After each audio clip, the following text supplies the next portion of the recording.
Hola, ¿qué tal? ¿Cómo están? Bienvenidos a un capítulo más, a una cápsula más de Meditando en las Maravillas de la Gracia. Déjeme decirle que vamos a conocer hoy que Jesús es la gracia y la gracia es Jesús. Juan 1:17 dice: pues la ley por medio de Moisés fue dada, pero la gracia y la verdad vinieron por medio de Jesucristo. La ley fue dada por Moisés. Dice que la ley es algo. La gracia vino por medio de Jesucristo. Él trajo la gracia y la verdad. Y es que Él es la gracia. Cuando uno dice el Evangelio de la gracia, está diciendo el Evangelio de Jesús. Jesús es la gracia.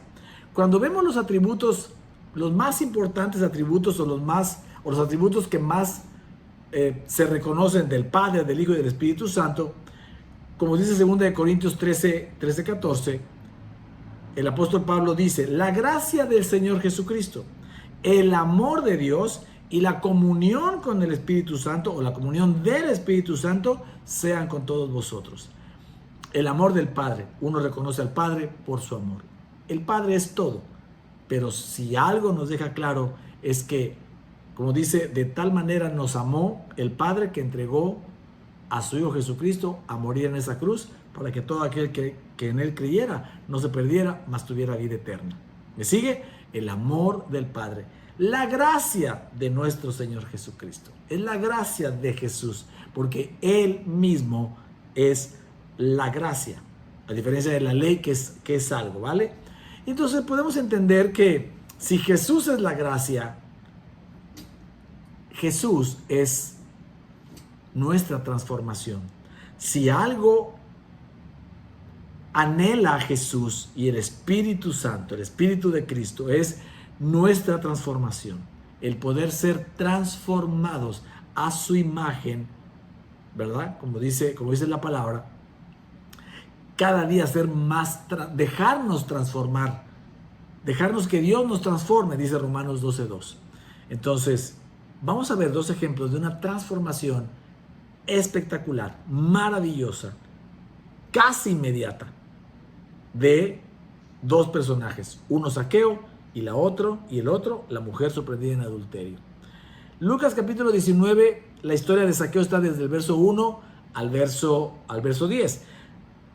Jesús viene caminando, ve a Zaqueo que está subido en un árbol, le dice que baje porque tiene que posar en su casa. Zaqueo era un jefe de publicanos, de recaudadores de impuestos. Los recaudadores de impuestos, los publicanos, eran judíos que trabajaban para Roma. Imagínense el odio con el que los veían los otros judíos. Pero además abusaban de su puesto, porque tomaban más de lo que les era permitido. Por así decir, ellos tenían que llevarle 40 monedas al imperio, ¿verdad? Al César. Ellos les quitaban 50. Se quedaban con 10 más su salario de cada persona. Entonces los odiaban, ¿vale? Ese hombre odiado es Zaqueo. Y Jesús le dice: baja que tengo que ir a tu casa.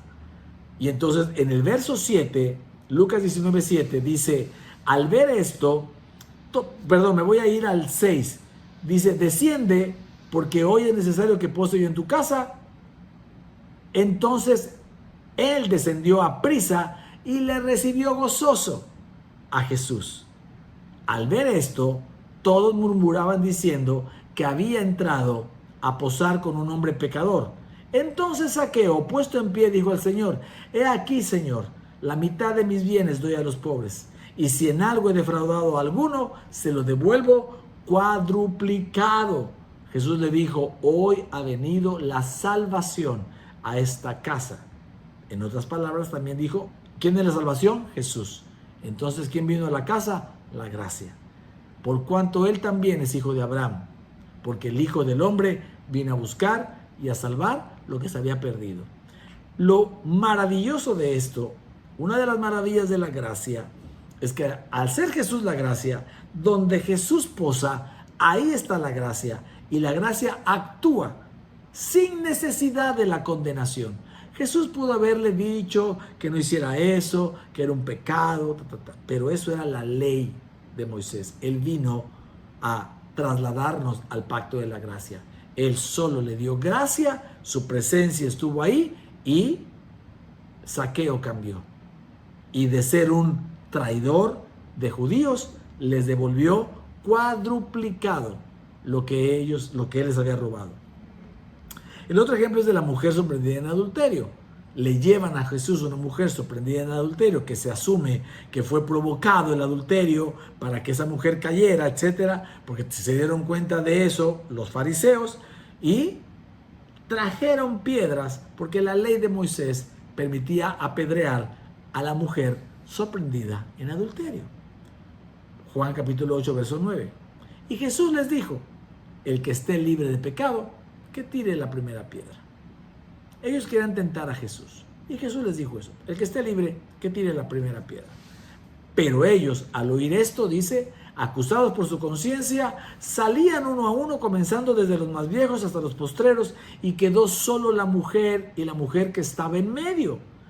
Y quedó solo Jesús y la mujer que estaba en medio.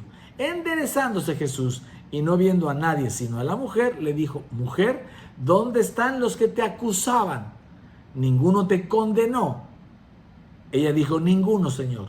Entonces Jesús le dijo: ni yo te condeno, vete y no peques más. ¿Por qué Jesús dijo: ni yo te condeno? Porque realmente Él era el único de todos ellos, sin pecado, que podía haber usado la ley de Moisés para apedrear a la mujer. Todos los demás, cuando les dice: el que esté libre de pecados, que arroje la primera piedra, pues todos serían pecadores, porque la ley de Moisés a todo mundo hacía pecador y lo sigue haciendo pecador. Jesús le dijo: ni yo te condeno, vete en paz. Y después de darle la gracia, le dio el consejo: no peques más. Claro que Jesús no quiere que tú peques ni que yo peque, pero no es a base de condenación, de temor, de horas de oración o de un supuesto arrepentimiento lo que te va a hacer dejar de pecar. La gracia es más poderosa que la ley, la gracia de Jesús, porque Jesús es la gracia. Entonces vemos aquí dos historias donde Jesús se para en casa de Zaqueo y Zaqueo es transformado. Se para delante de la mujer sorprendida en adulterio y la mujer es transformada. No se vuelve a saber que esa mujer haya caído de nuevo en el adulterio. Entonces, primero la gracia y luego el arrepentimiento. Para que la gente entienda que su pecado le está haciendo mal a él, a ella y a Dios, no hay nada mejor que enseñarles acerca de la gracia, enseñarles quién es Jesús. Jesús no vino para condenar al mundo, dice Juan 3:17. Jesús vino para que el mundo fuese salvo por él. Por eso Jesús dijo cuando Zaqueo, que él vino a buscar y salvar a los que se habían perdido. Entonces, esto es algo que el evangelio de la mezcla termina tergiversando. Sí saben de la gracia, pero tú tienes que arrepentirte, tienes que ir de rodillas cada vez que peques. Eso no es la gracia. La gracia es Jesús, que su amor es incondicional, su perdón es incondicional, solo por haberlo recibido a Él como Señor y Salvador. Arrepentimiento significa cambio de mente, cambio de forma de pensar. Y cada vez que predicamos a la gente la gracia, la gente entiende que es la obra de Jesús la que lo cambia, y entonces al cambiar su manera de pensar, verdaderamente cambian sus actos. ¿Me estás siguiendo? Así que, por último te diría, no te preocupes, no se preocupen. La gracia no provoca libertinaje como algunos dicen. Lo dicen porque no entienden. Unos no entienden y otros son temerosos porque han usado la condenación y el temor en contra de sus miembros de su iglesia, de su feligresía, para mantenerlos ahí asustados, necesitando de ellos, del hombre. Pero dice la palabra Romanos 6:14: así el pecado no tendrá dominio sobre ustedes, porque ya no están bajo la ley, sino bajo la gracia. Romanos 6:14. Ya no estás bajo la ley de los 10 mandamientos y de las 603 leyes adicionales de Moisés. Ahora estás bajo la gracia que es Cristo Jesús. Amén. Abramos los ojos a la gracia y maravillémonos de una perla más de su gracia. Nos vemos en la siguiente cápsula. Bendiciones.